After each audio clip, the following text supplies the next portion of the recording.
এই যে শুনছো? তোমাকেই বলছি, আমাদের চ্যানেলটি সাবস্ক্রাইব করে দাও না প্লিজ।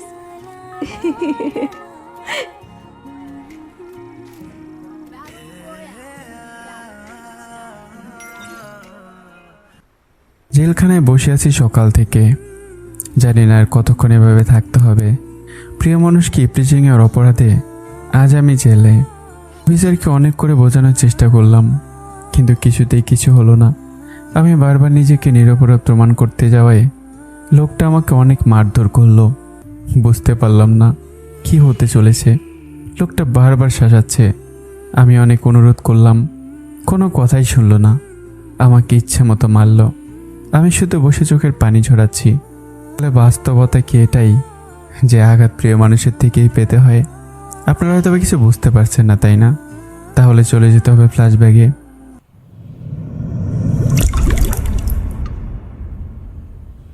আমি আপনাকে বিয়ে করতে চাই, যদি আপনার কোনো আপত্তি না থাকে।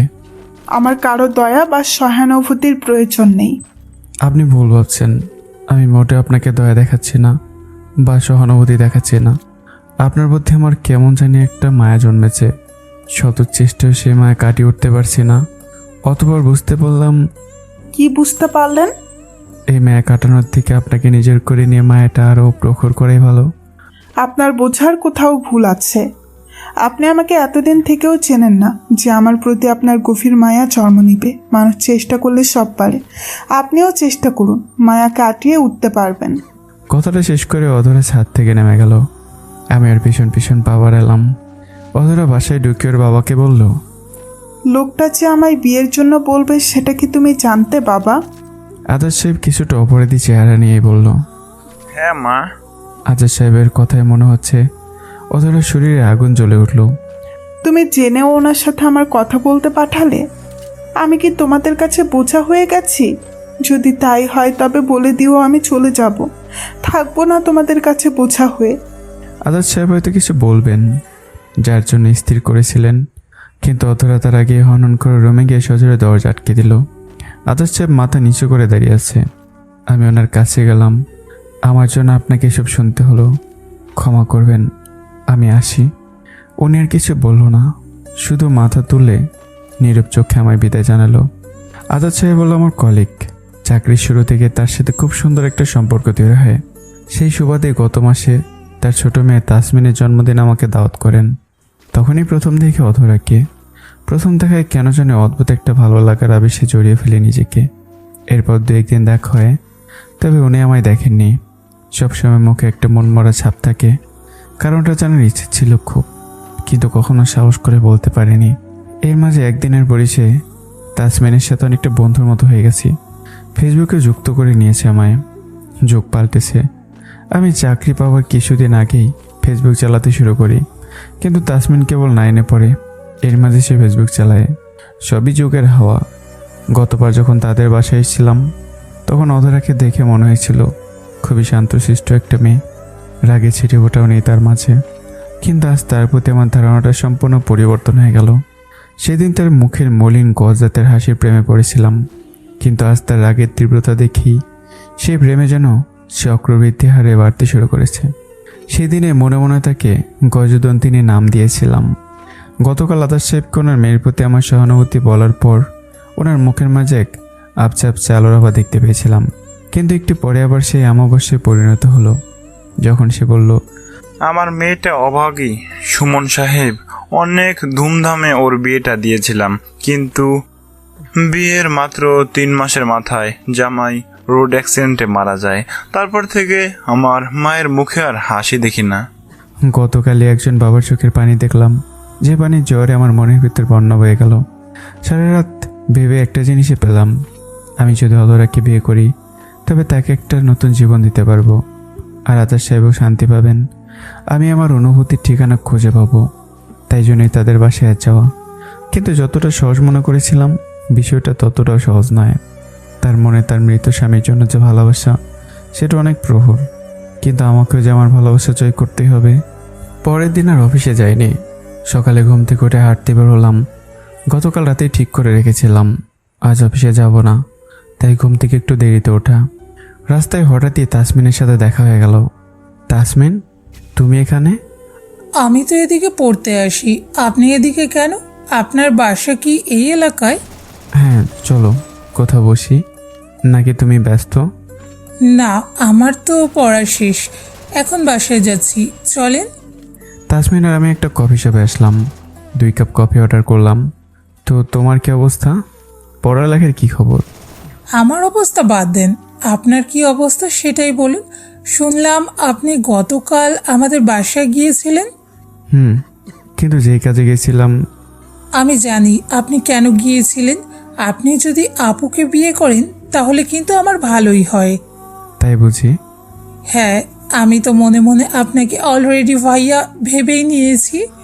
তাহলে আপনি বলছো কেন? তুমি বলবা। ঠিক আছে, তবে ভাইয়া আপু যাই বলুক না কেন, আমি তোমায় সাহায্য করব, তুমি এগিয়ে যাও। জানো, আপু প্রায় দিন একা একা কান্না করে, এসব আমার একদম সহ্য হয় না, খুব খারাপ লাগে। ভাবতাম যদি আপুর জন্য কিছু করতে পারতাম। আচ্ছা, তোমার বাবা কি পছন্দ করে বিয়ে দিয়েছিল? না, আপুরা ভালোবেসে বিয়ে করে। ও আচ্ছা, তার জন্যই তোমার আপু এত বেশি কষ্ট পাচ্ছে। আপুকে অনেক। এর মাঝে আমার ফোন বাজতে শুরু করলো। 1 মিনিট, আমার কলিগের ফোন। আসসালামু আলাইকুম। ওপাশ থেকে রিয়ন ভাই বলল, ওয়ালাইকুম আসসালাম। সুমন, কই তুই? আমি তো বাসায় আছি। কেন? আজাদ সাহেব খুব অসুস্থ হয়ে পড়েছে, তুমি প্লিজ তাড়াতাড়ি হসপিটালে আসবে। আমি এক্ষুনি আসছি। তাড়াতাড়ি কফির বিল দিয়ে তাসমিনকে নিয়ে হসপিটালে আসলাম। রিয়ন ভাই বাইরে দাঁড়িয়ে আছে। ওনার অবস্থা এখন কেমন? তুমি আছো? এখনো পুরোপুরি ঠিক না, তুমি এখানে থাকতে পারবে? আমায় আবার অফিসে যেতে হবে। সমস্যা নেই, আপনি যান, আমি আছি এখানে। রিয়ন ভাই চলে যায়। এর মাঝে গজদন্তিনী চলে আসছে। আসার সময় তাসমিন ওকে ফোন করে সব কিছু বলে। মনে হয় সম্পূর্ণ রাস্তা কান্না করেছে, চোখ লাল হয়ে গেছে। বাবার কি অবস্থা এখন? ডক্টর ভেতরে আছে, চেক আপ করছে। আপনি শান্ত হয়ে বসুন। তাসমিনকে বললাম ওনাকে নিয়ে বসতে।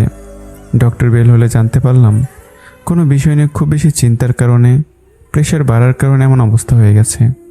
ডক্টর একটা প্রেসক্রিপশন হাতে ধরিয়ে দিয়ে ওষুধগুলো এনে রাখতে বলল। আমি তাসমিন আর গজদন্তিনী ভেতরে গেলাম। আজাদ সাহেবকে ঘুমের ওষুধ দেওয়ার জন্য উনি ঘুমিয়ে গেছেন। আপনারা এখানে থাকুন, আমি ওষুধগুলো নিয়ে আসছি। আর আপনি বেশি কান্না করবেন না। ডক্টর বলল উনি আউট অফ ডেঞ্জার, বেশি কান্না করলে আপনার শরীর খারাপ করবে। গজদন্তিনীর দিকে তাকিয়ে কথাগুলো বললাম। ভাইয়া, আমি তোমার সাথে আছি। না, তুমি এখানে থাকো, আর উনি যেন কান্না না করে। আর যদি কান্না করে তবে রুম থেকে বের করে দিয়ে দরজা লক করে দেবা। আমার মুখের এমন কথা শুনে নিমিষে কান্না হাওয়া হয়ে গেল। মেয়েরা যে কোনো অবস্থাতেই তার বাবার সঙ্গ ছাড়তে চায় না। ওষুধগুলো কাছের ফার্মেসি থেকে পাওয়া না যাওয়ায় একটু দূরে যেতে হলো। ওষুধগুলো ব্যাক করা শেষ, এখন হসপিটালের উদ্দেশ্যে রওনা দিব। হঠাৎই মোবাইলে চিরচেনা রিংটোনটা বেজে উঠল। একটা অপরিচিত নাম্বার। ফোনটা রিসিভ করলাম। আসসালামু আলাইকুম। একটা মেলে কণ্ঠ ভেসে আসলো।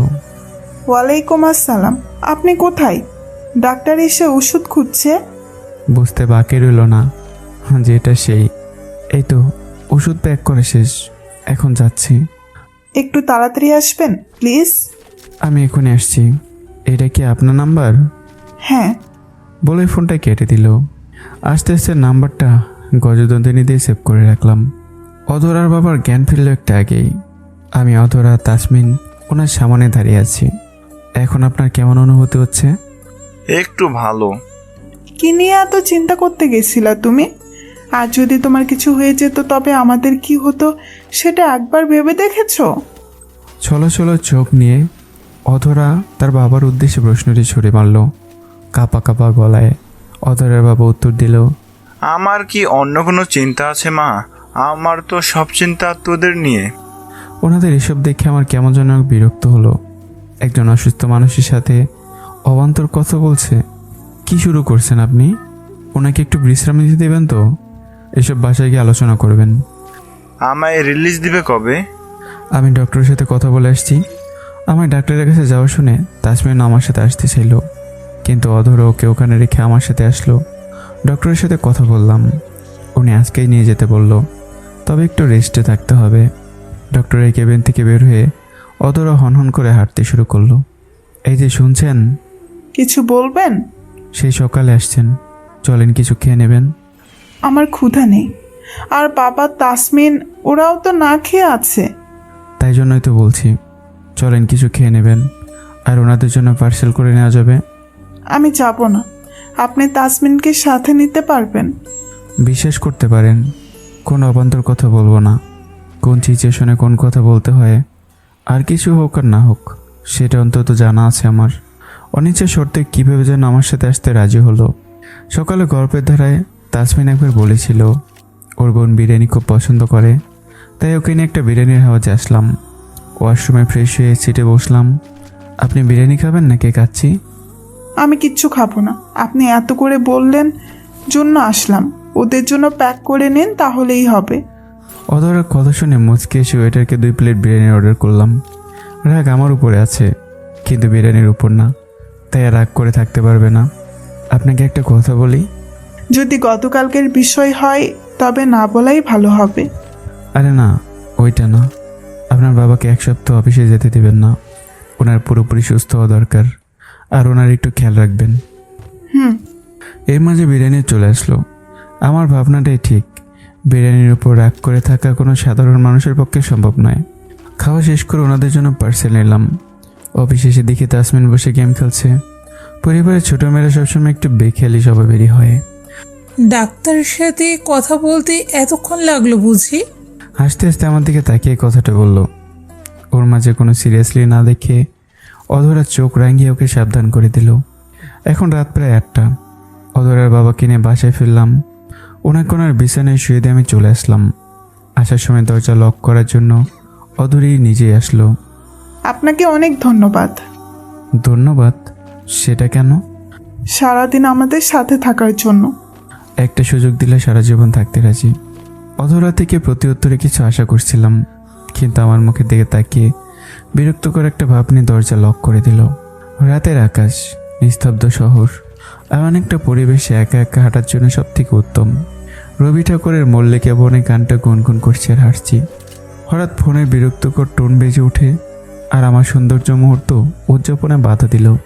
তাসমিন ফোন দিয়েছে। হ্যাঁ বলো তাসমিন। তুমি বাসায় গেছো ভাইয়া? বাবা, আমার খোঁজ নেওয়া হচ্ছে দেখছি। আপু জানতে চাইলো তাই।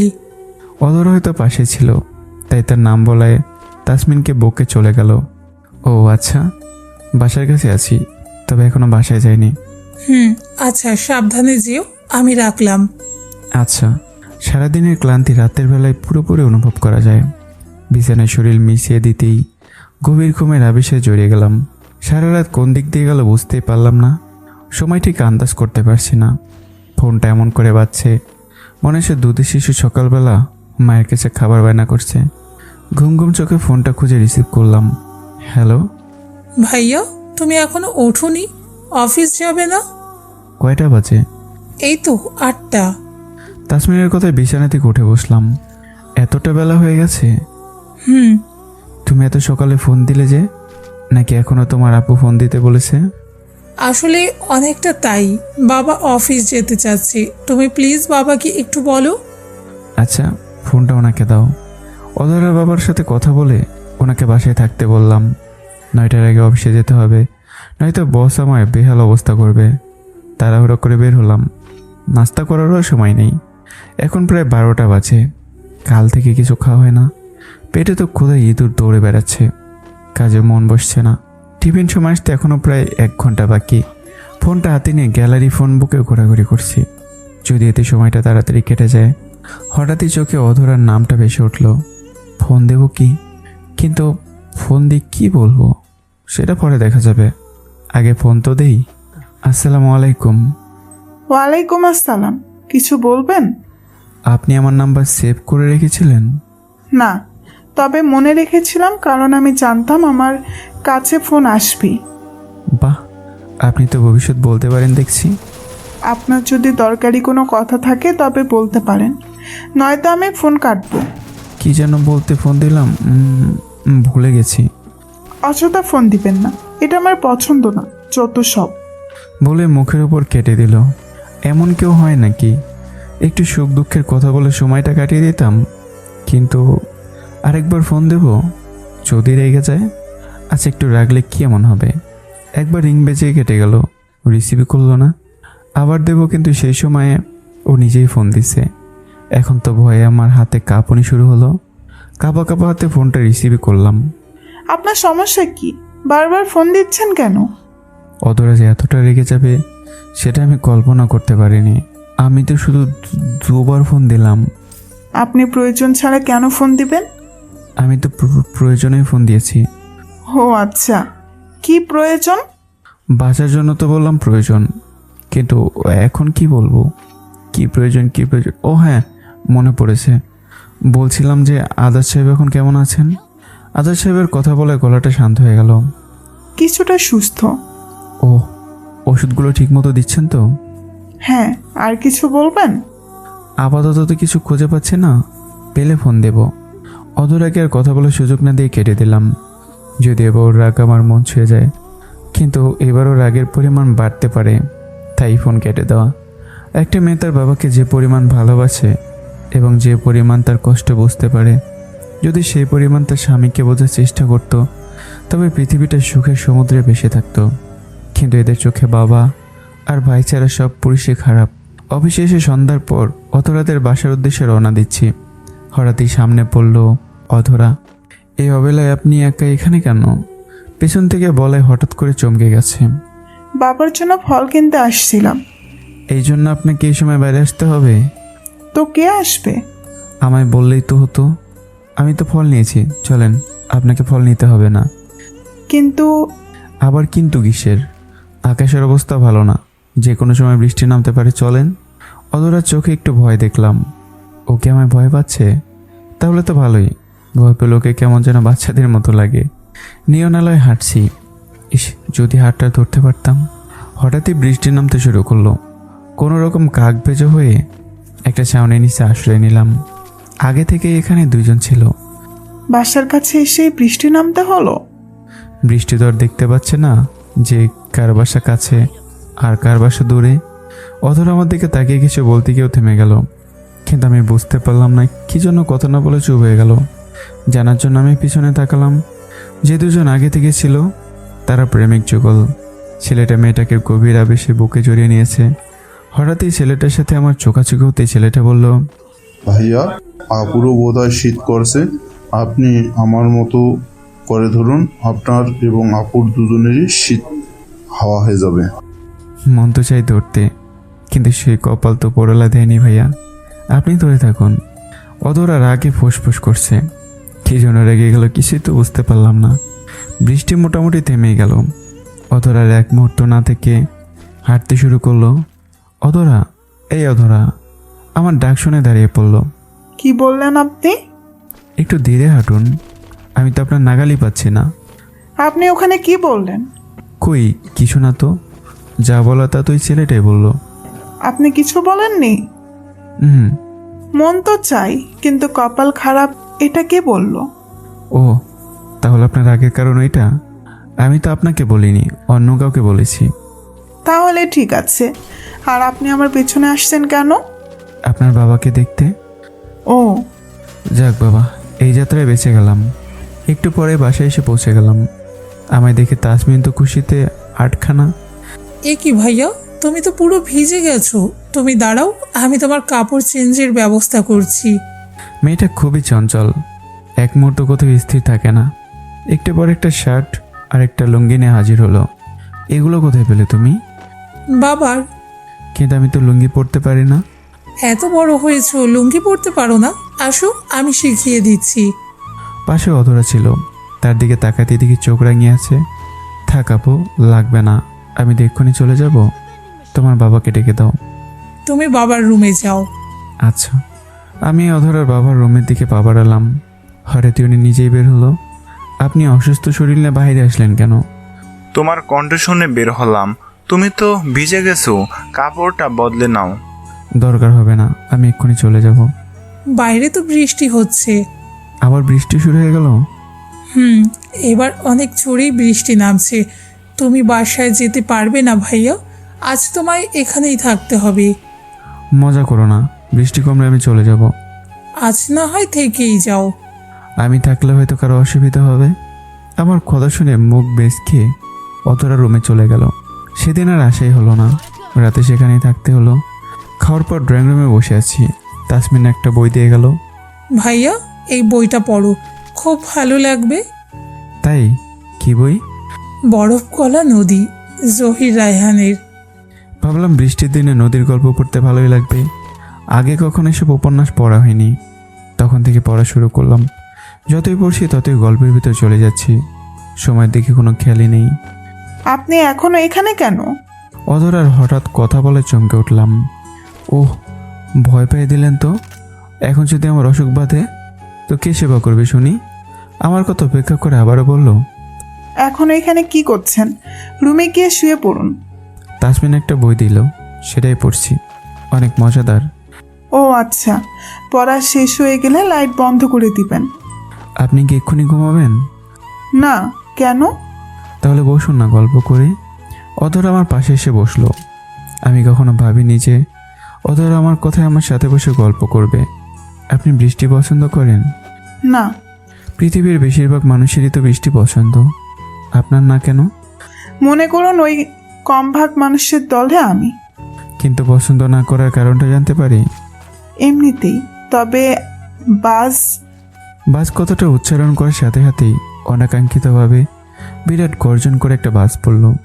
সাথে সাথে অধরা আমায় জড়িয়ে তুলল। এতক্ষণে বুঝলাম বৃষ্টি কেন পছন্দ নয়। এভাবে যদি জড়িয়ে থাকে দিবস রজনী, তবে পৃথিবী হোক বাজরাজ্য। অধরা যে এভাবে হঠাৎ করে আমার জড়িয়ে ধরবে, এটার জন্য মানসিক ও শারীরিকভাবে কোনোভাবে আমি প্রস্তুত ছিলাম না। প্রথমবার কোনো মেয়ে আমাকে স্পর্শ করলো। এই হালকা শীতের মাঝেও শরীর ঘামতে শুরু করেছে। রেস্টটা কাটতে অধরা সরে গিয়ে নিজেকে ঠিক করে উঠে দাঁড়ালো। আমি যে কিছু বলবো সেই সাহসটাও পাচ্ছি না, আমি এখনো ঘামছি। অধরা উঠেই চলে যেতে লাগলো। চলে যাচ্ছেন যে? এবার অধরা দাঁড়িয়ে পড়ল, কিন্তু কোনো কথা বলল না। দেখুন, এটা একটা অ্যাক্সিডেন্ট, এতে লজ্জা পড়তে কিছু নেই। আপনি কি আর কিছু বলবেন? বলার তো অনেক কিছু আছে, যদি বসতেন তাহলে কিছুটা গুছিয়ে বলার চেষ্টা করতাম। অধরা গুটি গুটি পায়ে এসে বসলো, কিন্তু এবার একটু দূরত্ব রেখে। দুজনেই চুপচাপ, কেউ কথা বলছে না। অধরা নিচের দিকে তাকিয়ে হাতের আঙ্গুল দেখছে। আমি হঠাৎই ওর কাছে গিয়ে ওর হাত ধরলাম। সারা জীবন আপনাকে কীভাবে আগলে রাখার অধিকারটা আমায় দিবেন, কখনো এতটুকু আঁচ লাগতে দেব না, প্লিজ দিন না। আমায় এভাবে হঠাৎ তার হাত ধরে কথা বলায় সে কিছুটা শখ খেয়েছে মনে হয়। আমার দিকে একটু তাকিয়ে তার হাত সরিয়ে নিল, আবার উঠে দাঁড়ালো। চলে যাচ্ছে মনে হয়। কিছু বললেন না যে? আপনি ভালো করেই জানেন আমি কি বলতে পারি। আমি কেন আপনাকে আপন করে পাবো না? আমার অপরাধ কি? অপরাধ? আপনার অপরাধ সেটা কে বলল? অপরাধ আমার কপালের। আপনি শুধু শুধু নিজেকে দোষ দিচ্ছেন, এখানে তো আপনার কোনো হাত নেই। দেখুন, আপনি যতই বলুন না কেন এটা সম্ভব নয়। আপনি চাইলেই সম্ভব। আমি তো চাই না, আর কখনো চাইবও না। আর আপনার পরিবার কখনো এটা মেনে নিবে না। আমার পরিবারকে আমি রাজি করাবো, শুধু আপনি। আমায় দিয়ে দ্বিতীয় কাউকে ভালোবাসা সম্ভব নয়। কেন নয়? আমায় বিয়ে করলে সমাজের 90% মানুষ আপনাকে বাজে কথা বলবে। আমি সমাজের নিয়মে চলি, কিন্তু সমাজের কথায় না। মানুষ তো কত কিছু বলে, চাকরি না পেলে অপদার্থ, হতভাগা, আরও কত কি। কই কেউ কি কোনোদিন দুমুঠো ভাত কারো মুখে তুলে দেয়? আপনার মতো সমাজে আরও অনেক মেয়ে আছে যাদের স্বামী অকালে ঝরে পড়ে। কই সমাজ তো তাদের কথা কখনো চিন্তা করেনি। শুধু খোঁটা দিতেই সমাজ, বাকি কোনো কাজে সমাজ নয়। সমাজ যদি ভালোই চাইতো তবে খোঁটা দেওয়ার পরিবর্তে আপনাদের মনের অবস্থা বুঝতে চেষ্টা করত। আর আপনি বললেন না সমাজের 90% মানুষই সমালোচনা করবে, বাকি 10% তো সাপোর্ট করবে। সেখান থেকে যদি আরও 2 জন অনুপ্রাণিত হয়ে আরও 2 জন বিধবা মেয়েকে বিয়ে করে আবার স্বপ্ন দেখার সুযোগ করে দেয়, তাহলে একটা সময় আপনার মতো কোনো নারী স্বপ্নহীনতায় ভুগবে না, সবাই নতুন করে বাঁচতে শিখবে। কিন্তু আমি তো পারবো না। আমার মন সব সময় তার কাছেই পড়ে আছে এবং থাকবে। যে আমাকে আর বলতেই দিল না। আপনি দয়া করে এই বিষয়ে কথা বলা বন্ধ করুন। আমি চাই না এই বিষয়ে কোনো কথা হোক। সে চলে গেল। কিভাবে আবার অনুভূতিটা বোঝাবো? যাওয়ার আগে শুধু একবার বললাম, দয়া করে আপনি একটু ভেবে দেখবেন। আবার সোফায় বসলাম। হঠাৎ খিলখিল করে হাসতে শুরু করলো আর তাসমিন আমার সামনে এসে দাঁড়ালো। বাহ ভাইয়া, তুমি তো অনেক সুন্দর কথা বলতে পারো। তুমি কোথায় ছিলে? আমি দরজার ওপাশে ছিলাম। ভালোই হলো, তুমি দরজাটা লাগিয়ে দাও। দরজা তো লক করাই আছে। আমি চলে যাব, তুমি দরজাটা লক করে দিও। এত রাতে আর বাইরে খুব বৃষ্টি হচ্ছে, বাজও পড়ছে। সমস্যা নেই, যেতে পারবো। বৃষ্টির পানিতে যদি হৃদয় কিছুটা শান্ত হয়। কিন্তু দরজা লক করে দাও। তাসমিনকে আর কিছু বলতে না দিয়ে চলে আসলাম। আমার মাঝে কেমন কম আছে যে আমায় ভালোবাসতে পারবে না। রাতে বৃষ্টিতে ভিজে বাসায় ফিরলাম। আসলে অধরের সাথে কথা বলে আর কেন জানি থাকতে মন সায় দিল না। আম্মু গেট খুলে একগুচ্ছ কথা শুনিয়ে দিল। আম্মুর বকা সবসময় এক কানে শুনি আর অন্য কান দিয়ে বের করে দিই। এমন স্বভাব আমার, কখনো গায়ে মাখি না। পরের দিন অফিসে গিয়ে দুপুরে যখন সবাই খাওয়ার জন্য ক্যান্টিনে গেল, তখন ভাবতে থাকলাম গতকাল রাতে চলে আসলাম, এরপর একবার কেউ ফোনও দিল না। আসলেই মন থেকে অধরা আমাকে সহ্যই করতে পারে না। শুধু শুধু ওকে বিরক্ত করি। ফোনটা পকেট থেকে বের করে দেখি সুইচ অফ। অন করতে কয়েকটা মেসেজ আসলো। মেসেজটা সিন করতে যাব, এমন সময় তাসমিনের ফোন। হ্যালো। কই ছিলা? তোমার ফোন বন্ধ কেন? সবাই কত টেনশনে ছিল জানো তুমি? পাগলিটা এক নিঃশ্বাস অভিযোগগুলোর তালিকা পাঠ করে শেষ করলো। কান্নাও করছে। মানুষ শুধুমাত্র তার নিজের মানুষের জন্য চোখের পানি ঝরায়, তবে কি আমি তাদের? সকালে তাড়াতাড়ি ফোন নিয়ে পকেটে রেখেছি, খেয়াল করিনি। বাবা তোমায় দেখা করতে বলেছে। আচ্ছা, মেয়েটা সত্যি পাগলি। কিছুদিন অধরাকে তেমন দেখাই হয়নি আর মনটা খুব করে চায়, কিন্তু ওকে আর বিরক্ত করতে চায়নি। আজ শুক্রবার বিকেলে হাঁটতে বেরোয়েছি একটু। আচমকা অধরার সাথে দেখা হয়ে গেল। ভালোই হলো, আপনার সাথে দেখা হয়ে গেল। আপনাকে খুব দেখতে ইচ্ছে করছিল। কেন? সেই কেনর মানেটা যদি একটু আপনি বুঝতে পারতেন। ভেবেছিলাম আপনার সাথে ভালো করে কথা বলবো, কিন্তু আপনি সামনে আসলেই ওই এক বিষয় নিয়ে পড়ে থাকেন। অধরা বিরক্তি নিয়ে হাঁটতে শুরু করলো। আমি বকবক করছি আর তার পেছন পেছন হাঁটছি। হঠাৎ একজন লোক অধরার সামনে এসে দাঁড়ালো আর অধরাকে জিজ্ঞাসা করলো কেমন আছো, আর আমাকে দেখিয়ে বলল এটা কে। অধরা মাথা নিচু করে শুধু বলল উনি। থাক, বলতে হবে না, তুমি যাও। অধরা চুপচাপ চলে গেল। একটু পর জানলাম লোকটা পুলিশ। যখন আমার ইফটিজিংয়ের জন্য থানায় নিয়ে আসলো, আমি তাদের এত করে বোঝানোর চেষ্টা করলাম, কিন্তু কিছুতেই কিছু হলো না। আমি বারবার নিজেকে নিরপরাধ প্রমাণ করতে যাওয়ায় লোকটা সজোরে আমাকে একটা থাপ্পড় মেরে দিল। বুঝতেই পারলাম না কি হতে কি হয়ে গেল। লোকটা বারবার এসে শাসিয়ে যাচ্ছে, ইফটিজিং করার শখ বের করব। স্যার বিশ্বাস করেন, আমি ওনাদের চিনি আর ওরাও আমায় চেনে। অধরা, যদি তোকে চিনতো তবে অবশ্যই আমায় বলতো। এখন বাঁচার জন্য মিথ্যা বলছিস, এর জন্য তোকে কি করতে পারবি ভাবতেও পারবি না। বুঝতে পারলাম কিছুতেই কোনো কাজ হবে না, তাই শুধু শুধু নিজেকে নিরপরাধ প্রমাণ করতে গেলাম না। ভাগ্যে যা আছে তাই হবে। ইফটিজিংয়ের মামলা এমনভাবে ফাঁসিয়ে দেব যে কোনোদিন আর কোনো মেয়ের দিকে তাকানোরই সাহস পাবি না। অফিসার এভাবে একের পর এক হুমকি দিয়ে যাচ্ছে। যখন বুঝতে পারলাম আমার কথার কোনো মূল্যায়ন হবে না, তখন থেকে চুপচাপ শুধু তার কথাই শুনে যাচ্ছি। এখন ওপরওয়ালা যা ভালো মনে করেন তাই হবে। একটু পরে তাসমিনকে দৌড়ে থানার ভিতরে আসতে দেখলাম। আমায় দেখে আমার কাছে চলে আসলো। ভাইয়া তুমি ঠিক আছো তো? মেয়েটা আজ দ্বিতীয়বার আমার জন্য কান্না করছে। আমি ঠিক আছি, তুমি এখানে কেন? আমাদের কথার মাঝে সে অফিসার চলে আসলো। তাসমিন না তুমি, অধরার ছোট বোন? হ্যাঁ, আপনি ওকে ধরে আনছেন কেন? ও ও তোমার বোনকে ইফটিজিং করছিল, তাই?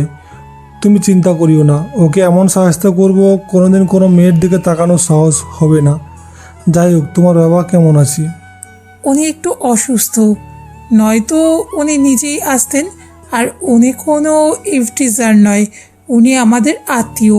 আপনি শুধু শুধু ওনাকে এভাবে আটকে রেখে কষ্ট দিচ্ছেন। ও আচ্ছা, তোমার আপু তো কিছু বললো না? আপু তো এটাও বলেনি যে উনি আপুকে ইফটিজিং করছে। সেটা তুমি ঠিকই বলেছো। চলো চা খেয়ে আসি, এরপর এসে ওকে ছেড়ে দিব। না ভাইয়া, আপনি ওকে আগে ছেড়ে দিন। বাসায় বাবা আপু খুবই চিন্তা করছে। অফিসার একজনকে বললো আমায় ছেড়ে দিতে। যে কোনো সমস্যায় আমাকে ফোন করিও, এই নাও আমার কার্ড। তাসমিন আচ্ছা বলে কার্ডটা নিয়ে গেল। মেয়েটার সাহস আছে বলতে হবে। একা একা থানা পর্যন্ত চলে আসছে। রিকশায় চুপচাপ বসে আছি। তাসমিন প্রথম কথা বলা শুরু করলো। তোমাকে ওরা মেরেছে? কই না তো, তবে একটু আদর যত্ন করেছে, এই আর কি। ইস, খুব ব্যথা পেয়েছো তাই না? লাল হয়ে গেছে গাল। তুমি শুধু শুধু কষ্ট পাচ্ছ। আর তুমি থানায় আসতে গেলে কেন? তোমায় আটকে রেখেছে আর আমি আসবো না? তোমায় কে বললো আমায় আটকে রেখেছে? আপু। ও আচ্ছা, তোমার আপু তো আসলো না। তোমার আপু হয়তো চায় যে আমাকে আটকে রাখুক। এমন কিছু না। আমি বাচ্চা না, বুঝেছ? উনি যদি নাই চাইবেন তাহলে কেন বলবেন যে সে আমায় চেনে না? তুমি ভুল বুঝছো ভাইয়া, ওই অফিসারকে তুমি জানো? না, তবে তোমাদের আত্মীয়, এটা বুঝতে পারলাম। আপুর বড় দেবর। ভাইয়া মারা যাওয়ার পর আপু কিছুদিন ওখানে ছিল। ওর ইচ্ছে ছিল শেষ সময় পর্যন্ত ভাইয়ার স্মৃতি নিয়ে ওই বাসায় থাকবে, কিন্তু কিছুদিন যেতেই ওই জানোয়ারের কুনজর পড়ে আপুর ওপর। এরপর আপুর সাথে জোরপূর্বক সম্পর্ক করার চেষ্টা করে। কথাটা জানাজানি হওয়ায় আগেই ওনারা আপুকে বাসা থেকে বের করে দেয়। তাই জন্য আপু তখন ওর সাথে কথা বলেনি, কিন্তু তোমার সাথে যা যা হয়েছে সব দেখেছে। বাসায় গিয়েই আমায় পাঠিয়ে দিল তোমায় ছাড়ানোর জন্য। জানো, আপুও খুব কষ্ট পাচ্ছে। তোমার আপুর তো চোখের বালি আমি, উনি আবার আমার জন্য কষ্ট পায়, এটা তোমার সৌভাগ্য। এরপর কিছুক্ষণ নীরবতা। মামা, সামনে ব্রেক করো। কেন? বাসা যাব না? বাবা তোমায় নিয়ে বাসায় যেতে বলেছে। আজ না, অন্যদিন যাব। তুমি চুপচাপ এখানে বসে থাকো। মামা, আপনি যান। অধরাদের বাসায় আসলাম। অধরা বাবা ড্রয়িং রুমে বসে পায়চারি করছে। আমায় দেখে এক প্রকার দৌড়ে আমার কাছে আসলো। তুমি ঠিক আছো তো? আমি ঠিক আছি, আপনি এতটা উত্তেজিত হবেন না, আমার কিছু হয়নি। আমার কথা শুনে অধরা রুম থেকে বেরিয়ে আসলো, কিন্তু কোনো কথা বলছে না। অধরাকে দেখে অধরার বাবা এবার তার সামনে গেল। তোর জন্য আজ একটা সহজ সরল ছেলেকে জেলে যেতে হলো। কি দোষ ছেলেটার? ও তো তোকে ভালোবাসে নতুন করে বাঁচার জন্য তোর পিছু ছুটেছে। এটা কি খুব বড় অপরাধ? অধরার বাবার কথায় বাধা দিয়ে বললাম, আপনি শুধু শুধু ওনাকে কথা শোনাচ্ছেন, ওনার কোনো দোষ নেই। আমার বেশি বেশি করা উচিত হয়নি, এজন্য আমি ক্ষমা চাচ্ছি। আমার কথা শেষ হতেই অধরা রুমে চলে গেল। ভাইয়া, তুমি আমার রুমে আসো, ব্যথার ক্রিম লাগিয়ে দেই। দরকার হবে না, আমি বাসায় গিয়ে ওষুধ নিয়ে নেব। তুমি আসো তো। তাসমিনের রুমে যাওয়ার সময় শুধু দেখলাম অধরার বাবা অধরার রুমে গেল। একটু পরে আমার বিশ্রাম নিতে বলে তাসমিনও বের হয়ে গেল। এখন অনেকটা রাত হয়ে গেছে। তাসমিনের রুম থেকে বের হয়ে দেখি তাসমিনের বাবা সোফায় বসে আছে। আমি তাহলে এখন আসি? চলে যাচ্ছ? আজ থেকে গেলে হতো না? এমনিতে অনেক কষ্ট দিলাম, আর না দেই। কাল অফিসে দেখা হবে ইনশাল্লাহ। কাল অফিসে যাওয়া দরকার নেই। 10টার দিকে তোমার আম্মুকে নিয়ে আমাদের বাসায় এসো। কেন? সেটা কালকেই বলবো না হয়? আচ্ছা। বাসায় আসলাম। আম্মু আমার অবস্থা দেখে কান্না করে সারা। অনেক বুঝালাম যে কিছু হয়নি। কে শোনে কার কথা? কান্নার জন্য বলতে পারছি না যে আগামীকাল অধরাদের বাসায় যেতে হবে। বেশ কিছুক্ষণ পর আম্মু একটু শান্ত হলো। আম্মু, আগামীকাল অধরার বাবা তোমাদের দাওয়াত দিছে। তোকে তো কতদিন থেকে বলছি আমায় নিয়ে চল, ওদের সাথে কথা বলি, কিন্তু তুই তো আমার কথা গায়েই মাখিস না। যাই হোক, এতদিনে ডাকলো। কাল তোর বিয়ের কথা বলবো, যদি রাজি না হয় তাহলে কিন্তু আমি অন্য জায়গায় মেয়ে দেখব। আমার পাগলি আম্মু, সারাদিন শুধু বিয়ে। যাও ঘুমিয়ে পড়ো। পরদিন সকালে আম্মুকে নিয়ে অধরাদের বাসায় আসলাম। কলিং বেল বাজানোর পর তাসমিন এসে দরজা খুলে দিল। আম্মুকে সালাম দিয়ে আমাদের ভিতরে নিয়ে এসে বসতে বলল। অধরার বাবা ভিতরেই বসেছিলেন। এরপর শুরু হলো তাদের কথা বলা। তারা কথা বলছে তো বলছেই, হঠাৎ আম্মু বলল, আপনার বড় মেয়েকে দেখছি না যে? সুমন্ত সবসময় ওর কথা বলেই আমার মাথা পাগল করে দিচ্ছে। কতদিন বললাম ওকে বাসায় নিয়ে আয়, কিন্তু আমার কথা ও কখনো শোনেই না। আম্মু আমি ইশারাই বলল, বিয়ের কথাটা বলবো। আমিও বললাম, এত তারা কিসের, আছি তো। ও রুমে আছে। আপনার কাছে একটা রিকোয়েস্ট করি বোন। আম্মু কিছুটা অবাক হলো। এভাবে বলছেন কেন? আপনার যা ইচ্ছা বলুন।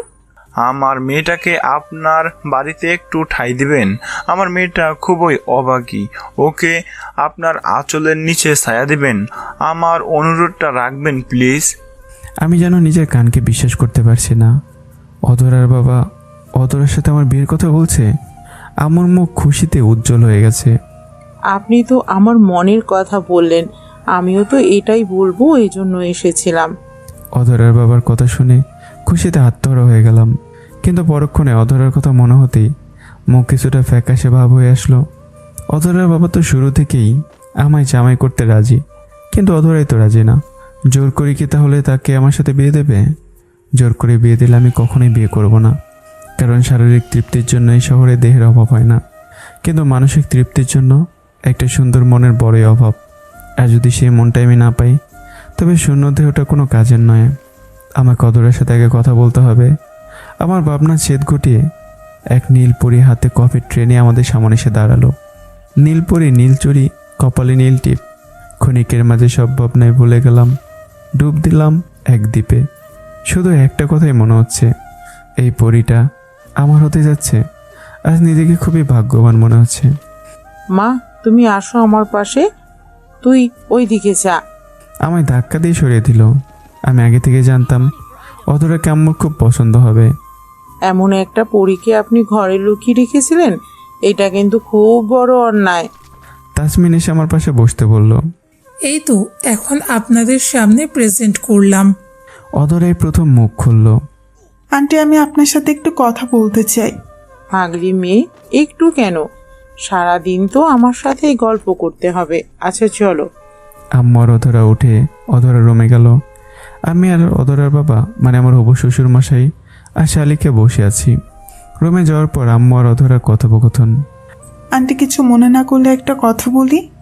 একটা কেন মা, তুমি যতগুলো খুশি বলো, আমি শুনছি। আপনি কি জানেন আমি বিধবা? আম্মু অধরার কথা শুনে হাসলো। এই কথা বলার জন্য তুমি অনুমতি চাচ্ছ? অধরা আম্মুর হাসি দেখে অবাক হয়ে তাকিয়ে আছে। আপনি হাসছেন কেন? তুমি হাসার মতোই কথা বলছো। সুমন ঠিকই বলে, তুমি বাচ্চাদের মতো কথা বলো মাঝে মাঝে। অধরাকে বাচ্চা বলার জন্য কিছুটা রেগে গেছে মনে হচ্ছে। প্রতিটা মেয়ে একটা নির্দিষ্ট বয়সসীমা পার করার পর যদি তাদেরকেও বাচ্চা বলে, তাহলে তারা খুবই রেগে যায়। যদিও বা বার্ধক্য পর্যন্ত বাচ্চাদের স্বভাব তাদের মাঝে বিরাজ করে, আর পুরুষ জাতি তাদের এই ছেলে মানুষের কাছে বারবার পরাজিত হয়। রাগের গণ্ডি পেরিয়ে নতুন করে মায়ে জড়িয়ে পড়ে। আম্মা হয়তো বুঝতে পারছে।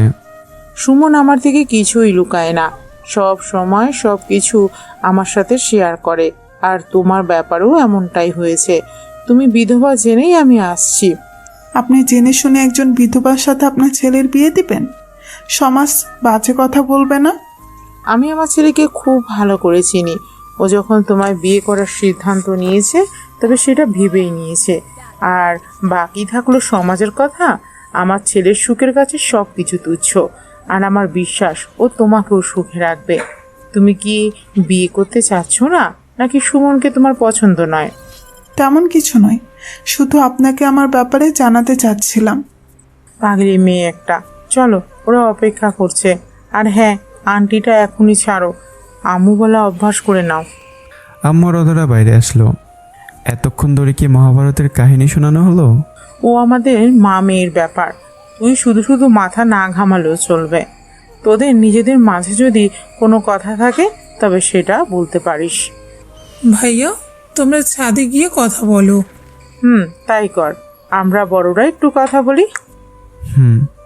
বিয়ের কথা বলছে অথচ এখনো ছোট বলছে। বাবা মায়ের কাছে কখনো কোনো সন্তান বড় হতে পারলো না। অধরার আমি ছাদে দাঁড়িয়ে আছি। অধরা শুরু করলো। আপনার আম্মু অনেক ভালো মানুষ। জানি। আমার নামে কি উল্টাপাল্টা কিছু বলছে? কই না তো। যাক বাবা, বাঁচলাম। কোনো মেয়ের সাথে পরিচয় হলেই তাকে আমার নামে সব উল্টাপাল্টা কথা বলে, আর তারা আমায় পচাতে থাকে। তাই বুঝি? অধরা আমার কথা শুনে হাসতে শুরু করলো। কন্যা, তোমার এমন হাসির জন্য শতবার শহীদ হতে রাজি আছি। আমি এতক্ষণ ওর দিকে তাকিয়ে আছি। এটা বুঝতে পেরে হাসি থামিয়ে দিল। এভাবে তাকিয়ে আছেন কেন? আপনি পরীর থেকে কোনো অংশে কম নন। পড়ি? বিয়েতে আপনি রাজি তো? আমাদের মেয়েদের কি আর নিজস্ব কোনো মতামত আছে? পরিবারের কাছে বোঝা হয়ে গেছি, হালকা করতে পারলেই তারা স্বাধীন। আপনি না চাইলে আমি বিয়ে করব না। আপনি আপনার মতামত আমার সাথে শেয়ার করতে পারেন। আমার এই বিয়েটাই বাবার তাসমিনের সুখ আটকে আছে। আজ আপনার মায়ের মুখেও সুখের ছায়া দেখলাম। কে সুখী হবে সেটা আপনাকে ভাবতে হবে না। আপনি শুধু আপনার মন্তব্যটা আমায় বলুন। জানেন, খুব ভালোবেসেছিলাম অয়নকে। একটা মুহূর্ত তাকে ছাড়া দম আটকে আসতো, আর আজ তাকে ছাড়া দিনের পর দিন কাটাতে হচ্ছে। আমি হয়তো ওকে ভুলতে পারবো না, আর আপনাকেও অতটা ভালোবাসতে পারবো না, কিন্তু আমি মানিয়ে নেওয়ার চেষ্টা করব। এতে যদি আপনি রাজি থাকেন তবে আমার কোনো আপত্তি নেই। আপনার বাবা কি আপনাকে জোর করে বিয়ের জন্য? কই না তো, আম্মু চলে যাওয়ার পর বাবাই আমাদের মায়ের মতো করে আদর দিয়েছে, অপূর্ণতা বুঝতে দেয়নি। বাবারও বয়স হয়েছে। বাবার ইচ্ছে আমায় আপনার সাথে বিয়ে দিলে আপনি তাদের যথেষ্ট খেয়াল রাখবেন। একটা অনুরোধ রাখবেন প্লিজ। বলুন। আমার আর আপনার মাঝে সম্পর্ক যাই হোক না কেন, হয়তো তাড়াতাড়ি মানিয়ে নিতে পারবো না, কিন্তু আমি আপনার পরিবার এবং আপনি আমার পরিবারের কাছে সেটা প্রকাশ করব না। অধরা কান্না করছে, সাহস হচ্ছে না। তবুও কাঁপা কাঁপা হাতে তার চোখের পানি মুছে দেওয়ার সময় লক্ষ্য করলাম ও কিছুটা কেঁপে উঠল।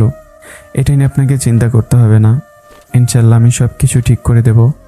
আর আমার ভালোবাসার প্রতি আমার পূর্ণ আস্থা আছে। আপনার অতীত ভুলে দিতে না পারলেও আমার স্থান আপনার মনে সবার উপরে করে নিতে পারবো। আর আপনার যদি মানসিকভাবে প্রস্তুত হতে সময় লাগে তো বলতে পারেন। আমরা মেয়েরা সবসময় পুতুলের মতো আচরণ করে অভ্যস্ত। নিজেকে প্রস্তুত করতে হয় না। পরিবার, সমাজ, সবার কাছে যখন আমরা সব সময় প্রস্তুত, তখন নিজের কাছেও সেটাও এখন মানিয়ে নিয়েছি। আমাদের কথার মাঝেই তাসমিন চলে আসলো। এই যে অনেক রোমান্টিকতা হয়েছে, নিচে ডাকছি, চলে আসুন। তুমি যাও, আমরা আসছি। পকেট থেকে টিস্যু বের করে দিলাম। মুখটা মুছে নেন। নিচে এসে খাওয়া দাওয়া করে বাসায় ফিরলাম। তবে আসার আগে আম্মুর হাতে রিংটা খুলে অধরার হাতে পরিয়ে দিল। আমি তো ওকে গাধা দেখে মানুষ বানাতে পারলাম না, তবে তুমি আসলে মা মেয়ে মিলে ওকে মানুষ বানাবো, কেমন? আম্মুর কথায় অধরা শুধু মিথ্যা হাসি সায় দিল। সবার থেকে বিদায় নিয়ে চলে আসলাম। এখন ভাবনা একটাই, ভালোবেসে ভেঙে যাওয়া মানুষটাকে ভালোবাসা দিয়ে পরিপূর্ণতা দিতে হবে। পরের দিন অফিসে কাজ করছি। হঠাৎ আম্মু ফোন করে বলল, তাড়াতাড়ি করে হসপিটালে আয়। আম্মুর আবার এত জরুরি তলব কেন সেটাই তো বুঝতে পারছি না। আর এই সময় হসপিটালে কেন? আম্মুর কিছু হলো না তো? হাতে কিছু কাজ ছিল, সেগুলো শেষ না করে হসপিটালের উদ্দেশ্যে রওনা হলাম। হাঁপাতে হাঁপাতে হসপিটালের সামনে এসে আম্মুর নাম্বারে ফোন দিলাম। হ্যাঁ আম্মু, কোথায় তুমি? আমি অধরা। আপনার কাছে আম্মুর ফোন কেন? আম্মু কোথায়? সিরিয়াস কিছু হয়েছে কি? আপনি কোথায় এখন? আমি হসপিটালের সামনে। আপনারা কোথায়? হসপিটালের সামনে একটা ডায়াগনস্টিক সেন্টার আছে না? হ্যাঁ। আমরা ওখানে আছি। ফোন কেটে দিয়ে দৌড়ে ডায়াগনস্টিক সেন্টারে আসলাম। এসে দেখে আম্মু আর অধরা ওয়েটিং রুমে বসে গল্প করছে। আম্মুর কাছে জিজ্ঞাসা করলাম, কি হয়েছে আম্মু, সব ঠিক আছে তো? এমন হাঁপাচ্ছিস কেন? শান্ত হয়ে বস আগে। আম্মুর পাশে বসলাম। ওদের একটা পানির বোতল আমার দিকে এগিয়ে দিল। পানিতে চুমুক দিলাম। এখন বলো তো, কার কি হয়েছে? কারো কিছু হয়নি তো? তাহলে আমায় এভাবে আসতে বললা কেন? আমার ডায়াবেটিসটা একটু পরীক্ষা করে লাগতো, আর একটু কাজও ছিল, তাই ডাকলাম। ও খোদা, আমি ভাবলাম কি না কি। এখন নিজেকে ছাগলের 3 নাম্বার বাচ্চা মনে হচ্ছে। আমার কথা শুনে ফিক করে এসে দিল অধরা। আমি এক মুহূর্তে সকল বিষাদ ভুলে গেলাম। কেটে গেল সব ক্লান্তি। মন সুদা চাইছে।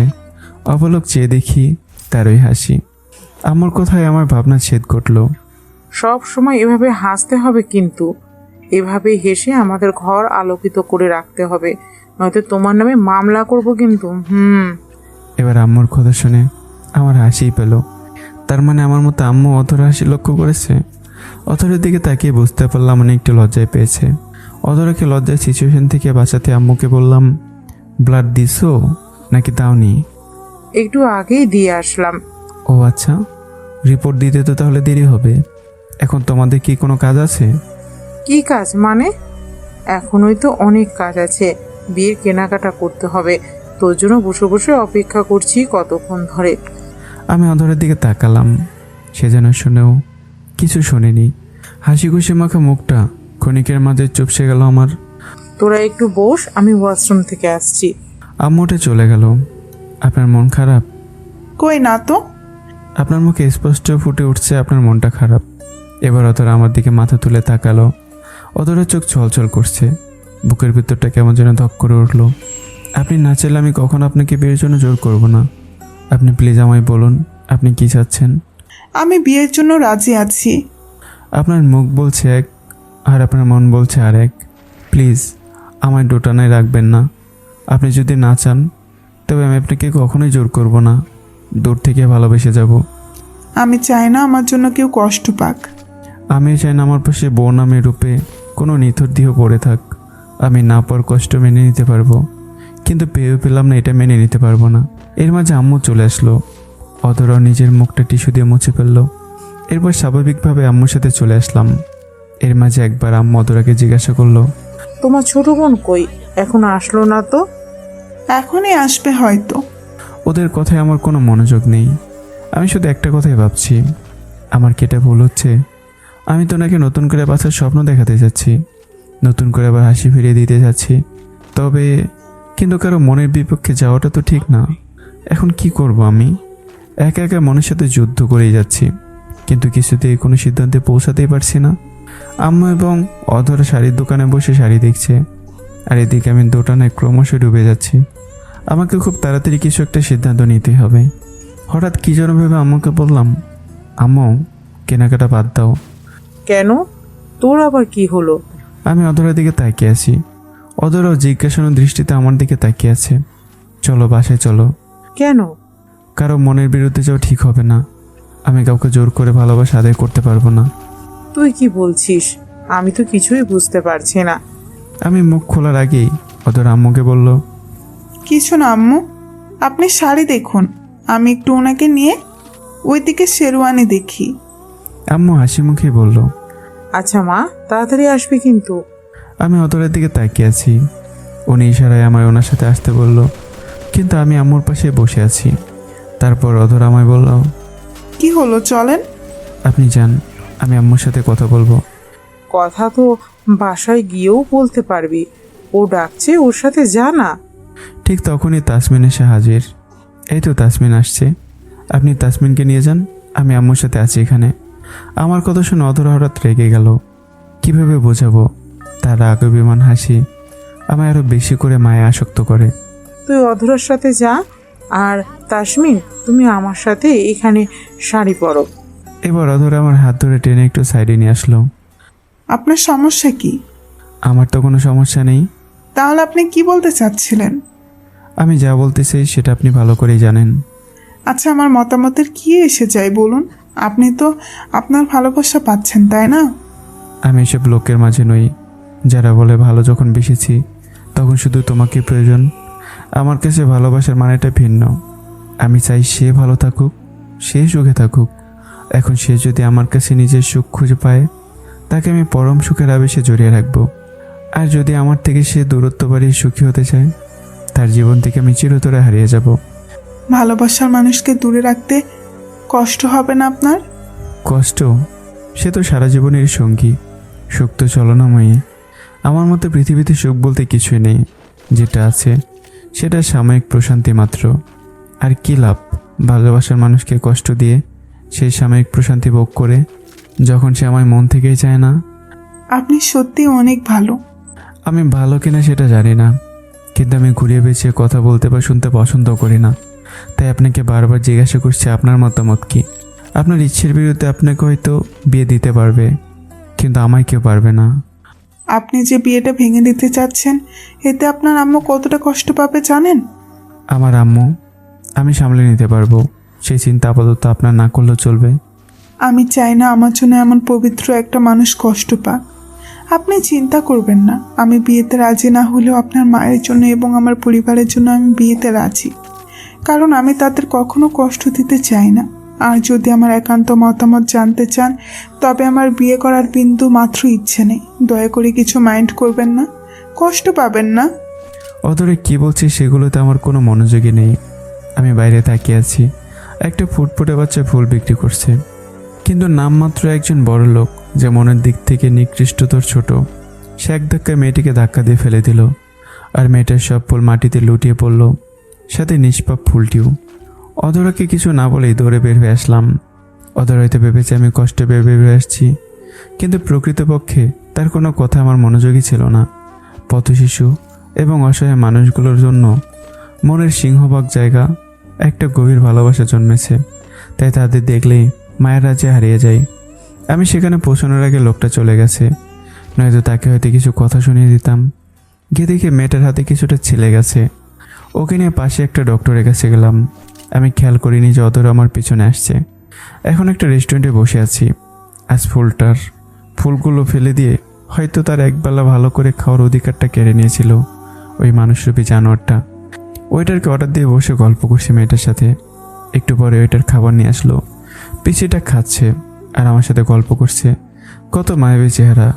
মানুষ কিভাবে পারে এদের এভাবে অমানবিক নির্যাতন করতে? একটা ফুল নিলে কি তার সম্পদ কম পড়ে যাবে নাকি? সে তো চুরি করছে না ধনীদের মতো, সৎভাবে একটু বাঁচার চেষ্টা করছে। পেট ভরা নয়, দুবেলা দুমুঠো খাদ্য পাওয়ার জন্য এভাবে পরিশ্রম করছে। তারা তো তেমন কিছু চায় না, শুধু একটু সহযোগিতা চায়। আমরা সেটার পরিবর্তে তাদের বরাবরই আঘাত দিয়ে যাই। মানুষ অহংকারে ভুলেই যায় তার সৃষ্টির রহস্য, ভুলে যায় অহংকার শুধুমাত্র আল্লাহর জন্য। তিনি ছাড়া অন্য কেউ অহংকার করার অধিকারই রাখে না। হঠাৎ পাশে তাকিয়ে দেখি অধরা আমার দিকে তাকিয়ে আছে। আপনি কখন আসলেন? একটু আগেই। সরি ওভাবে রেখে চলে আসার জন্য। ভূষণ প্লিজ। আমি ওটা মেয়েটার পাশে গিয়ে বসলাম।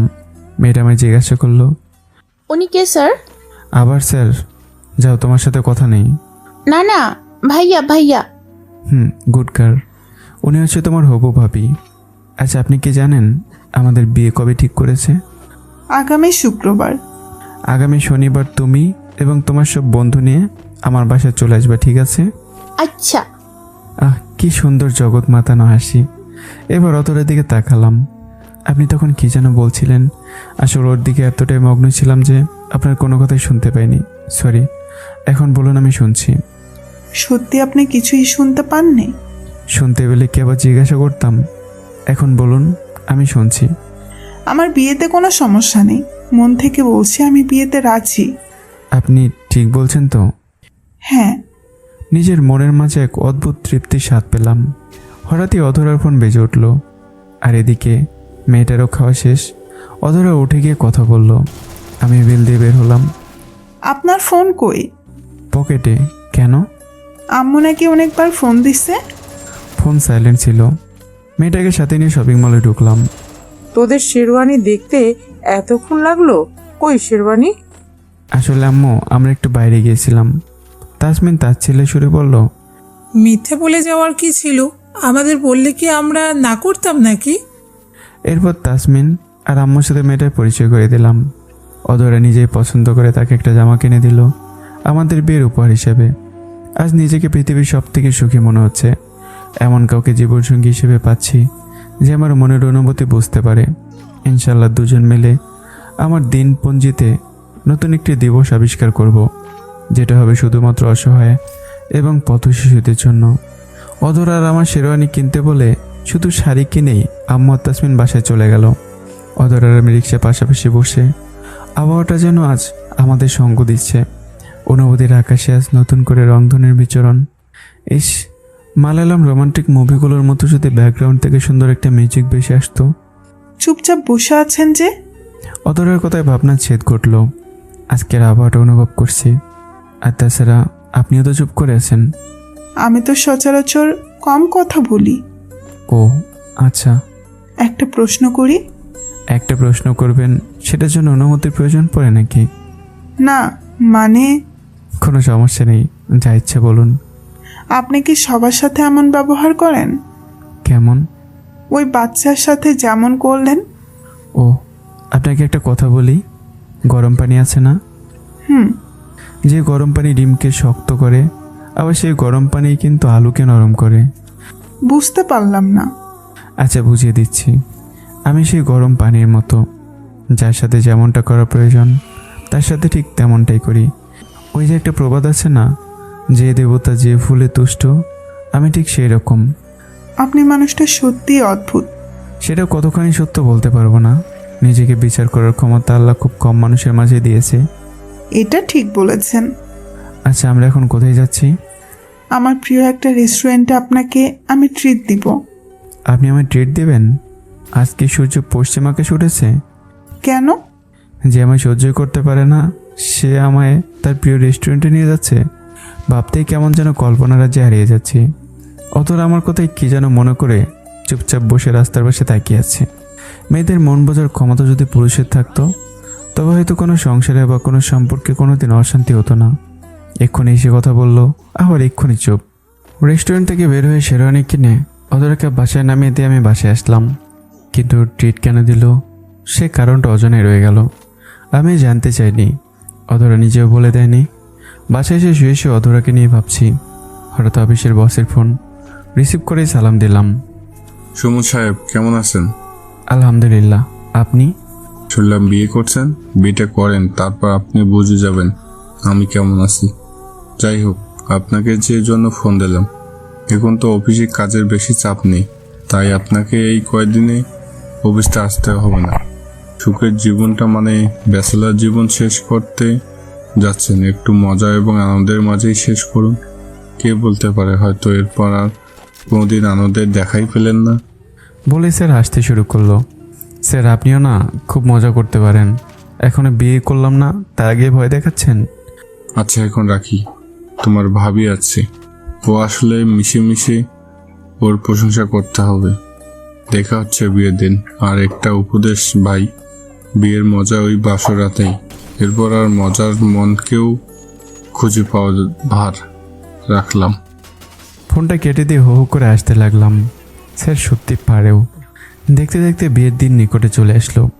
আগামীকাল আমার বিয়ে। কেমন জানি মনের মাঝে সব কিছু অন্যরকম লাগছে। আজাদ সাহেব, থুকু, বাবা ফোন করে ডাকলো, তাই সকাল সকাল ওনাদের বাসায় আসলাম। অধরার কিছু জিনিস কিনতে হবে তাই জন্য ডেকেছে। আমি আর বাবা ড্রয়িং রুমে বসে গল্প করছি। উনি কাকে কাকে ইনভাইট করেছে সেটাই আমায় বলছে। হঠাৎই শোরগোল করে একটা লোক চেঁচাতে চেঁচাতে ভেতরে আসলো। আমরা বাইরে যাব তার জন্য দরজা খোলাই ছিল। লোকটাকে কেমন চেনা চেনা লাগছে। ও হ্যাঁ, ইনি তো সেই লোকটা যে আমায় থানায় ধরে নিয়ে গেছিল। লোকটা অধরার নাম ধরে জোরে জোরে ডাকছে। আমরা তাকে এত করে শান্ত করার চেষ্টা করলাম, কিন্তু উনি আমাদের কোনো কথাই শুনছে না। অধরা বাইরে আসতেই লোকটা অধরার সামনে গেল। শুনলাম তুমি নাকি বিয়ে করছো। অধরা মাথা নিচু করে দাঁড়িয়ে আছে, মুখে কোনো কথা নেই। তুমি আমাদের বাড়ির বউ, তোমায় আগেও বলেছি, এখনও বলছি, বিয়ে করলে শুধু আমাকেই করতে হবে। পেছন থেকে আমি বললাম, আর যদি আপনাকে বিয়ে না করে তো? কোনোদিন সুখী হতে দিব না। একটা কথা মনে রেখো, আমি ছাড়া অন্য কাউকে যদি বিয়ে করো তবে তিলে তিলে জীবন শেষ করে দেব তোমার। লোকটা এমন কিছু কথা শুনিয়ে দিয়ে চলে গেল। এর মধ্যে আমি শুধু কয়েকটা কথার প্রতিউত্তরে বললাম, কিন্তু বাবা আর অধরা কোনো কথাই বলল না। অধরা চোখের পাতায় পানি টলমল করছে। এই বুঝি কয়েক ফোঁটা মুক্ত গড়িয়ে পড়ল। দৌড়ে রুমে চলে গেল অধরা।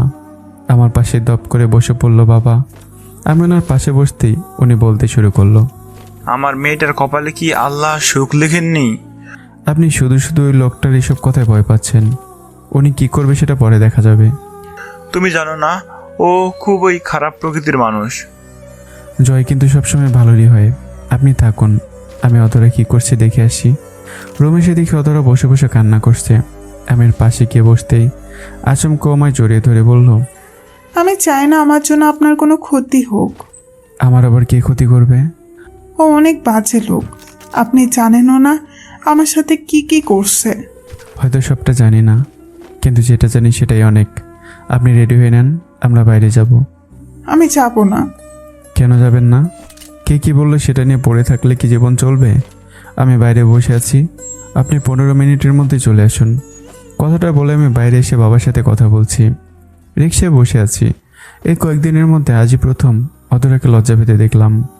আজ আমার পাশে বসতে এতটা লজ্জা পাচ্ছে কেন? আজ আমার পাশে মনে হচ্ছে কোনো লজ্জাবতী লতা বসে আছে। তখন একটু বেশি ইমোশনাল হয়ে গেছিলাম, জন্য আপনাকে জড়িয়ে ধরেছিলাম।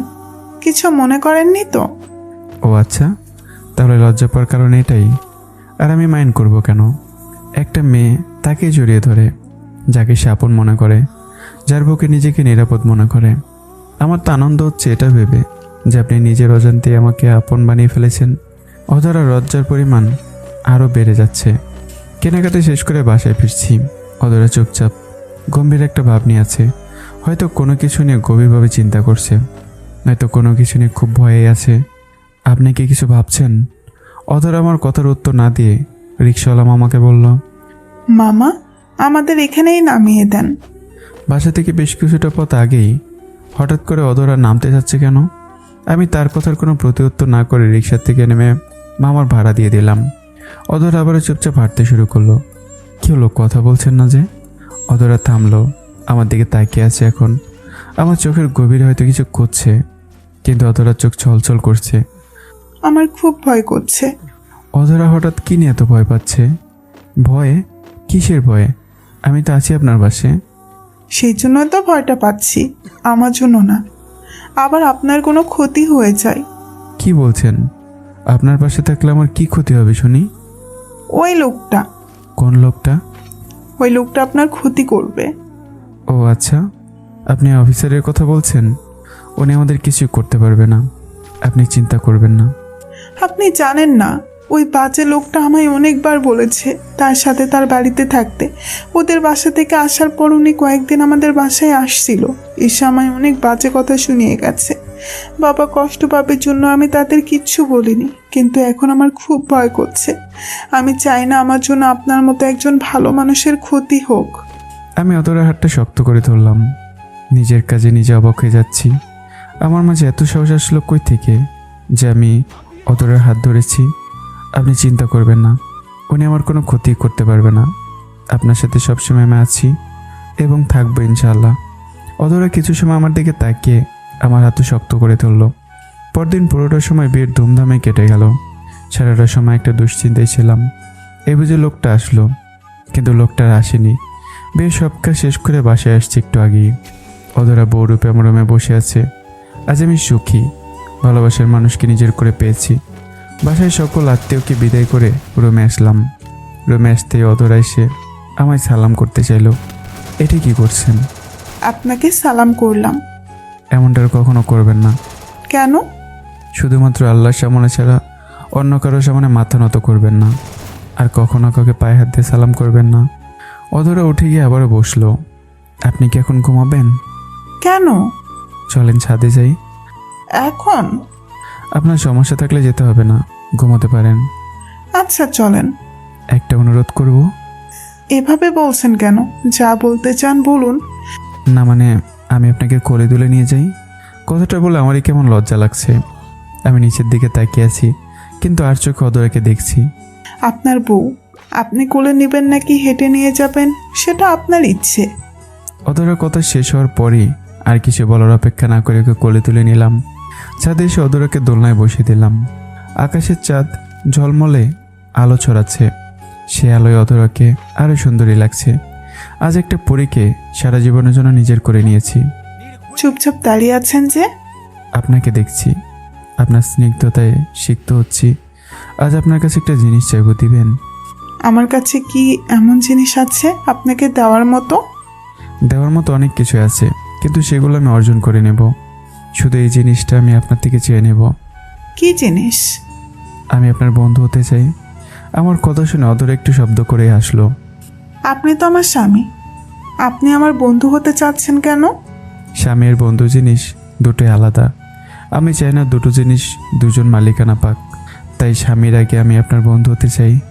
বিয়ে না করেও জীবন কাটিয়ে দেওয়া যায়, কিন্তু একজন বিশ্বস্ত সঙ্গী বা বন্ধু ছাড়া জীবন কাটানো অসম্ভব। তাই আমি আপনার বন্ধু হতে চাই, যার সাথে আপনি কোনো বাধা ছাড়াই সব কিছু শেয়ার করতে পারবেন। ও, আমি আপনাকে আমার সব কিছু দিয়ে দেব। বিনিময়ে আমি আপনার সব কিছু চাই। আপনি আমার নিজের সব থেকে আপন মানুষ ভাববেন। আপনি অনেক মিষ্টি একটা মানুষ। একটা সিদ্ধান্ত নিতে খুবই কষ্ট হচ্ছে। আপনি কি আমায় সাহায্য করবেন? আপনাকে সাহায্য করা আপনার সমস্যা, সব কিছু আমি নিজেই করে নিয়েছি। আপনি বলুন। আমার স্মৃতিগুলো কি যত্ন করে মনের মাঝে পুষিয়ে রাখবো, নাকি ভুলে যেতে চেষ্টা করব? কাউকে জোর করে আটকে রাখা অপরাধ নয়, আবার কাউকে জোর করে ছেড়ে দেওয়া অপরাধ নয়। শুধু বুঝতে হবে আপনার কোনটা কোনটা বেশি প্রয়োজন। ভুলটা বেছে নিলে কষ্ট বাড়বে, আর ঠিক জিনিস বেছে নিলে সুখ আর সুখ। এরপর আর অধরা কিছু বলল না। আমি কি অধরার পাশে বসে পড়লাম। আমি এক এক করে আমার জীবনে ঘটে যাওয়া সকল সুন্দর সুন্দর গল্প বলতে লাগলাম। কিছুটা সময় পর অধরা হঠাৎ আমার কাঁধে মাথা রাখলো। তাকে দিকে চোখ বুজে আছে, হয়তো ঘুম পেয়েছে। আমি একটু সরে এসে অধরার মাথা আমার কোলে নিলাম। ঘুমন্ত পরীর দিকে তাকিয়ে চুলে হাত বুলিয়ে দিচ্ছি। এখন গভীর রাত, অধরা ঘুমে আচ্ছন্ন, আর এদিকে আমি তার দিকে তাকিয়ে নিজের চোখের পিপাসা বাড়িয়ে চলছি। যতই দেখছি ততই গভীরে হারিয়ে যাচ্ছি। অধরা ঘুমানোর পর ওকে কোলে তুলে ছাদ থেকে রুমে নিয়ে আসলাম। অনুভূতি আজ আকাশ ছুঁইছুঁই করছে। পৃথিবীর নিয়মটা বড়ই অদ্ভুত। ভালো মানুষগুলোই সব থেকে বেশি কষ্ট পায়। নয়তো এমন ফুলের মতো একটা মেয়ের জীবন এতদিন আধারের তলদেশের নিচে থাকতো না। চেষ্টা করব তার জীবন থেকে সব আধার দূর নীলিমায় মিলিয়ে দিতে। রুমে এসে অধরাকে খাটে শুয়ে দিয়ে একটা কাঁথা গায়ে মুড়িয়ে দিলাম। আমি পাশে শুয়ে পড়লাম, কিন্তু ঘুম যেন আজ ছুটিতে গেছে। আমার প্রিয়ার কাছে আমাকে একা রেখে বিছানার নিচে থেকে ডায়েরিটা বের করলাম। আজ ডায়েরি দেখে বুক ভরে নিঃশ্বাস নিলাম। এতদিন অধরাকে নিয়ে স্বপ্নগুলো এই ডায়েরিতেই এঁকেছিলাম। সবগুলো সত্যি করার সময় এসে গেছে। ডায়েরির একটা কোণায় লিখে রাখলাম, তুমি ঘুমালে নিস্তব্ধ আমার শহর, আমার আঁখি দুটো যেন নিথর পাহারাদার। অধরার দিকে তাকিয়ে থেকেই কখন যে ঘুমিয়ে গেছি। চারদিকে পাখির কিচিরমিচির শব্দ কানে আসছে। যদিও বা আমার এত ভোরে ওঠার অভ্যাস নেই, কিন্তু বুকের উপর ভারী কিছু একটু অনুভব করলাম। অনেকটা ব্যথা হয়ে গেছে। ঘুম ঘুম চোখ খুলে বুকের উপর অধরার আবছা চেহারাটা দেখে নিজেকে অবিশ্বাসের চাদরে মোড়াচ্ছি। হাত দিয়ে চোখগুলো মুছে তাকালাম। না, আমি তো মিথ্যা না। আসলে অধরা আমার বুকে মাথা রেখে ঘুমিয়ে আছে। ক্ষণিকে আমার সকল ব্যথা সুখের জোয়ারে ভাসতে শুরু করলো। চুলগুলো মনে হচ্ছে আমার পাগলিটাকে খুব বিরক্ত করছে। মুখের উপরে সে জায়গা করে নিয়েছে, আর যাওয়ার নামই নেই। তবে অপরূপ চিত্র এঁকে রেখেছে কে যেন চুল দিয়ে। খুব ইচ্ছে করছে চুলগুলো নিজাতে সরিয়ে দিই। নিজেকে আর কোনোভাবে আটকে রাখতে পারলাম না। চুলগুলো সরিয়ে কপাল একটা মিষ্টি ভালোবাসা এঁকে দিলাম। হঠাৎ এভাবে অতটা জেগে যাবে কল্পনা করিনি। উঠে নিজেকে আমার বুকে দিকে তাড়াতাড়ি করে সরে গেল। আমি পাশ ফিরে শুয়ে পড়লাম। কিছুক্ষণ পরে কী যেন ভেবে আবারও জড়িয়ে তুলল পিছন থেকে। আমি অধরের দিকে ঘুরে বললাম, হঠাৎ জড়িয়ে ধরলেন যে? আপনি তো কাল বললেন যে সেটাই রাখা উচিত যেটা আমার প্রয়োজন। তো তাই আমি আমার বর্তমানকে নিয়ে স্বপ্ন বুনতে চাই। তবে আপনাকে একটা কথা দিতে হবে। কি কথা? আমার পুরানো স্মৃতি হঠাৎ চোখে ভেসে উঠলে বা আমার মন খারাপ হলে ভালোবাসা দিয়ে সেটা ঠিক করে দিতে হবে। অধরাকে শক্ত করে জড়িয়ে নিয়ে বললাম, এটা আবার বলতে হবে? এটা তো আমার দায়িত্ব। অধরা আবার চুপচাপ হয়ে গেল। কি হলো আবার? মুখের উপর হাত রেখে বুঝতে পারলাম কান্না করছে। আজব তো, কান্না করছেন কেন? ওই বাজে লোকটা যদি আপনার কোনো ক্ষতি করে? ক্ষতি করার হলে তো কালকে আসতো। কই আসছে? ঝড়ের আগে আকাশ যেমন গম্ভীর থাকে, এটাও তো তেমন হতে পারে। সবসময় উল্টো ভাবতে হয়, একটু পজিটিভ ভাবলেই তো হয়। এখন কান্না বন্ধ করেন, নয়তো রুমের বাইরে রেখে আসবো। অধরা কান্না বন্ধ করে বলল, ইস, শখ কত! এটা আমার রুম, আপনাকেই বের করে দিব। আমার ঘর এখন আপনার হয়ে গেল? আচ্ছা নেন, সব কিছু তো আপনাকে দিয়ে দিয়েছি, রুমটা রেখে আর লাভ কি? আচ্ছা, আপনারা মেয়েরা কথায় কথায় এমন কান্না কেন করেন? সাথে তো কান্না করি না, ভয় করছি। আর এমনভাবে বললেন যেন আপনারা কান্না করেন না। একটা নির্দিষ্ট সময় পর ছেলেদের চোখের পানির সাথে শারীরিক কষ্ট এবং ভয়ের সম্পর্ক ছিন্ন হয়ে যায়। তখন তাকে মারলেও বা ভয় দেখালেও কখনো চোখের পানি কেউ দেখতে পারে না। আপনি বলতে চাচ্ছেন ছেলেরা কান্না করে না? কই, আমি তো সেটা বলিনি। ছেলেদের চোখের পানির সম্পর্ক শুধুমাত্র মনের কষ্টের সাথেই। যখন মনের কষ্ট অধিক হয়ে যায় তখন ছেলেদের চোখের পানি ঝরে, সেটাও নিরালয়ে। কেউ হয়তো বা সেটার খবর কখনো পাবে না। আর অল্প কষ্ট পেলে কান্না করেন না? করি তো, সকলের সামনে কান্না করি, তবে সেটা হাসি মুখে। আপনার সাথে কথাই হয়তো পারবো না, একটা কথা বলি। অনুমতির প্রয়োজন আছে কি? সবই তো আপনার, বলুন যা ইচ্ছে। আমার অতীত থেকে বেরিয়ে আসতে অনেক সময় লাগবে। কেউ কি আপনাকে জোর করছে? চাইলে হয়তো আপনার শরীরের সাথে শক্তি দেখাতে পারবো, কিন্তু মনের সাথে শক্তি দেখানোর ক্ষমতা কারো নেই। আপনার যতটা সময় লাগে নেন, আমার কোনো সমস্যা নেই। আপনি আপনার অতীত ভুলে যেতে না চাইলেও সমস্যা নেই। শুধু এতটুকু বলবো যে আপনার অতীত জীবনের সাথে আমার বর্তমানটা জড়াবেন না, তাহলে হয়তো খুবই কষ্ট পাবো। আমি সত্যি অনেক ভাগ্যবতী, আপনার মতো এত ভালো একজন মানুষ পেয়েছি। এত সুখ কি আমার কপালে থাকবে? সব কিছু তো উপর থেকেই ঠিক করে রাখা, উনি যা ভালো চাইবে তাই হবে। হুম। আপনি চাইলে তুমি করে বলতে পারেন। না, আমি আপনিই বলবো। কেন?